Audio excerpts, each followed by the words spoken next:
धर्म का पालन करने के बाद असंतोष में यदि हम जी रहे हैं तो इसका अर्थ है कि धर्म उतरा नहीं।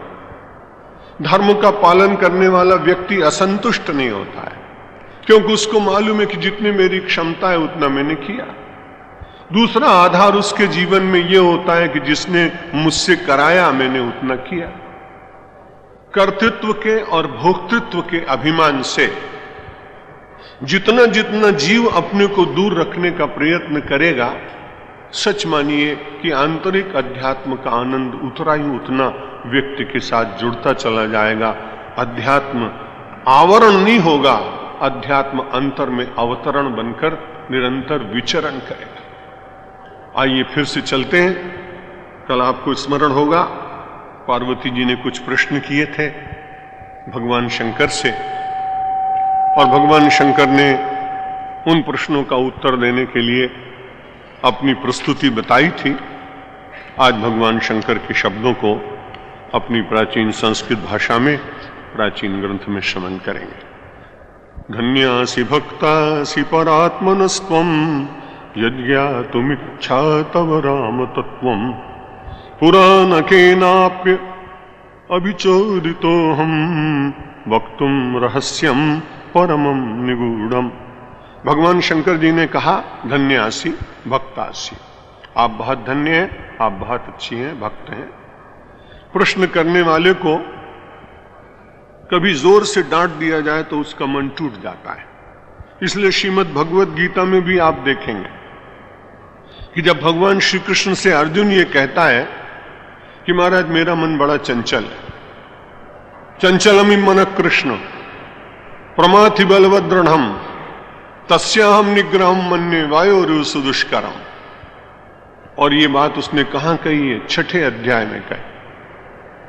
इतना श्रवण करने के बाद किसी विद्यार्थी को भी आप 20-25 दिन तक रोज पढ़ाएं और एक ही बात सिखाएं, और फिर 20-25 दिन के बाद वो ये अपनी असमर्थता बताने लगे, तो सामान्य से अध्यापक को भी थोड़ा उद्वेग होता है और वो विचार करता कि भाई तुमसे इतने दिन से समझा रहे हैं, तुम्हें समझ में नहीं आया।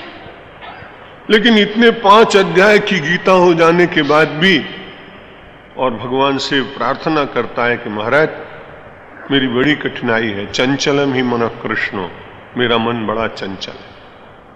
प्रमाथि बलवद दृढ़म, मैं बैठता हूं ध्यान करने के लिए, लेकिन जैसे यशोदा मैया अपनी हांडी में दधी का मंथन करने के लिए मथानी डालती है और दूध का रूप विकृत होकर वो छाछ बन जाता है, ठीक इसी प्रकार से महाराज आपके उपदेशों को श्रवण करने के बाद ध्यान तो करता हूं, लेकिन चंचलता की मथानी ऐसी चलती है कि मेरा जो कुछ भी ध्यानस्थ है वो सब विकृत हो जाता है।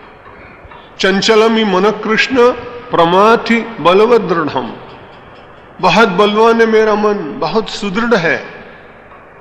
तस्याहम निग्रहम मन्ये वायोरिव सुदुष्करम, मैं उसका निग्रह करना इतना कठिन मानता हूं कि जैसे चलते हुए प्रभंजन को कोई रोक नहीं सकता, कोई आंधी को जैसे रोक नहीं सकता है, विराम नहीं दे सकता है, वैसे मैं अपने चंचल मन को रोक पाने में अपने को बहुत असमर्थ पाता हूं। इतनी गीता सुनने के बाद भगवान श्री कृष्ण को यह कह देना चाहिए था कि तुम इतने असमर्थ हो तो मैं अपनी गीता यहीं पूर्ण करता हूं, कि ऐसे अज्ञानी व्यक्ति को मैं कब तक सुना और बार बार कब तक कहूं।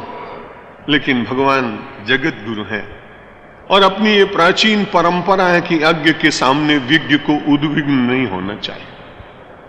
भगवान ने तत्काल कहा, कह रहे तुम्हारा मन चंचल है, ठीक बात है, चंचलम ही मन कृष्ण प्रमाथि बलवद दृढ़म तस्याहम निग्रहम मन्ये वायोरिव सुदुष्करम। तो भगवान श्री कृष्ण ने कहा कि बिल्कुल ठीक बात है, मैं तुम्हारे साथ सहमत हूं। और उन्होंने कहा कोई चिंता करने की बात नहीं है। भगवान ने डांटा नहीं, उसको फटकारा नहीं, उसको धिक्कारा नहीं, और उन्होंने कहा कि ठीक बात है, लेकिन मैं तुम्हें एक रास्ता छोटा सा बताता हूं, और उस मन को पकड़ना हो चंचलम मन कृष्ण प्रमाथि बलवदृढ़ तस्याम निग्रहम मन्ये वायोरिव सुदुष्करम। तो भगवान कहते हैं कि कौन्तेय तुम्हारी बात बिल्कुल ठीक है, लेकिन एक बात है, फिर प्रयत्न कर। अभ्यासेन तो कौन्तेय वैराग्येण च गृह्यते। तुम्हारा मन निश्चित रूप से वश में आ जाएगा। केवल इतना ही करो, अभ्यास करो, अभ्यास करो। और जिन पदार्थों की ओर तुम्हारा मन जाता है उनमें से थोड़ा हटाकर उसमें दोष देखने का प्रयत्न करो।